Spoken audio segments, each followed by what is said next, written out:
is Yeabsera Abraham, and I'm going to be introducing my gut microbiome poster presentation. So, a microbiome is the types and proportions of a microorganism living in a given location. Um, the human microbiome is composed of bacteria, viruses, and eukaryote microbiomes that reside in and on our bodies. So, for one of the psychological conditions that we looked at were was obesity in both animals and human. So, a vast number of bacteria exist in the gut microbiome, which plays an important role in human metabolism. Metabolism has a big part in animal and human obesity. In the study, they analyzed 5,088 bacterial 6S rRNA between obese mice, lean mice, wild type siblings, and the mother of those obese mice.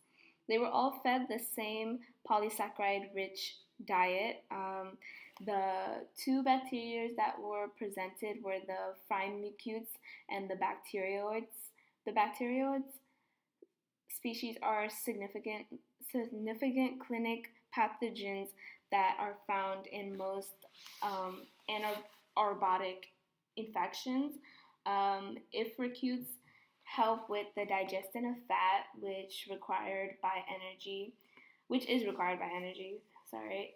Compared with lean mice, obese animals have 50% reduction in the abundance of bacteroids and the proportion increased in firmicutes. So the relationship is correlative between the gut microbiome and obesity.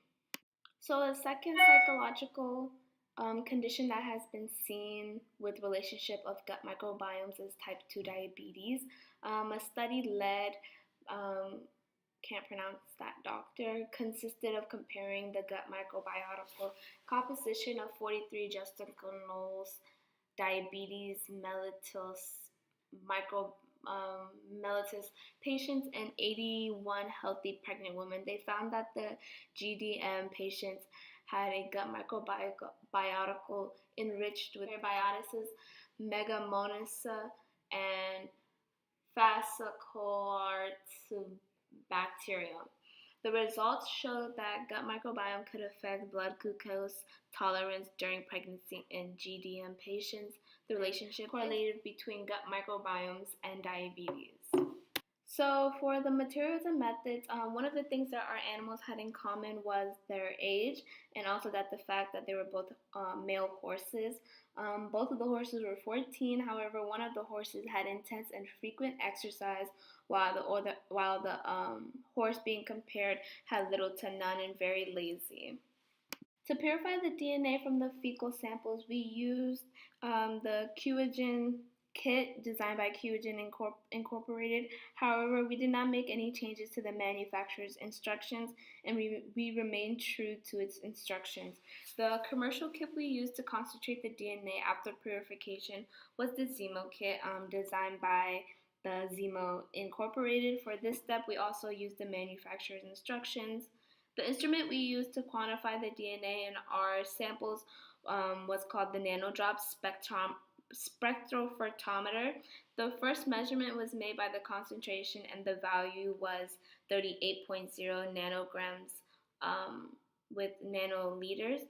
The last measurement we made was the 260 over 280 ratio, which was the measure of purity. Our 260 over 280 ratio was 1.7. For the applicon CPR, the gene was being amplified is the 16S RNA gene. For the gel electrophoresis, we carried out this procedure to separate the charged molecules like the DNA, RNA, proteins according to their size. For the CPR cleanup, in order to clean the amplicon from the amplification CPR reaction, we must use the AmpliCore AMPR XP kit. Once again, we also use the manufacturer's instructions for this step as well. The cleanup will remove the components of the amplification, so the CPR buffer, as well as the unused forward and reserved primers. They had to be removed because if they would remain in the solution with the amplicon, they would interfere with the indexing PCR by binding to the indexing PCR primers. The PCR thermal profile is as follows. So you incubate at 95 Celsius for 3 minutes, then 8 cycles of 95 Celsius for 30 seconds, 55 Celsius for 30 seconds, and 72 Celsius for 30 seconds. Next, you're going to have to incubate for 72 Celsius for 5 minutes, and lastly, holding that sample at 4 Celsius. Indexing PCRs to determine the nucleotide sequence of the variable 16S ribosome RNA gene. Indexing the CPR is done relatively to the DNA sequencing reaction because when we sequence the DNA, it will usually help us know which sequence came from which sample via those tags. For quantifications of the DNA indexing PCR product, the instrument we used to quantify the DNA indexing PCR product was called the cuvette photometer. We did this step to determine the concentration of our amplified sample after the cleanup. For the sample 361, that was the only one that worked for our experiment, and the concentration was at a 11.4 nanograms slash microliters with the 260 over 280 ratio of a 1.7, meaning it was pure. After the calculations of the 11.4 multiplying that by 2.7, it gave us 31.3 nanometers. For the negative, it was too low to read, so the amount for the extracted DNA was at a 2.63, and then we just simply rounded it to a 2.6. The data we got for the DNA qualification results are as follows. So the horse sample 361, the concentration result was 38 nanograms with nanoliters with the 260 over 280 ratio of 1.7. For the sample 430, the concentration was 66.9 nanograms slash nanoliters with 260 and 280 ratio of 1.79. For the sample 332, the concentration was 107.3 nanograms slash nanoliters with the 260 over 280 ratio of 1.7. And lastly, the sample 442, the concentration was 95.4 with 260 over 280 ratio of 1.81. For gel electrophoresis, the results were a bit interesting. For sample 361, it worked for both group 1 and 2. However, the only sample that had activity in both groups, unlike the other 3 groups, we had contamination in group 2.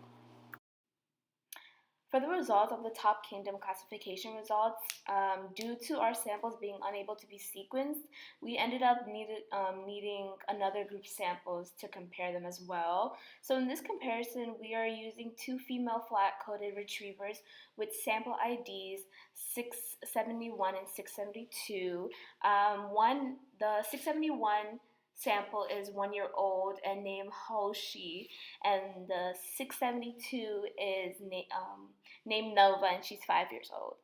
With the age difference being the subject of comparison, as visible on the graph, the samples at the kingdom classification are 99.98% and the 99.96% bacteria, meaning that they are mostly purely bacterial DNA.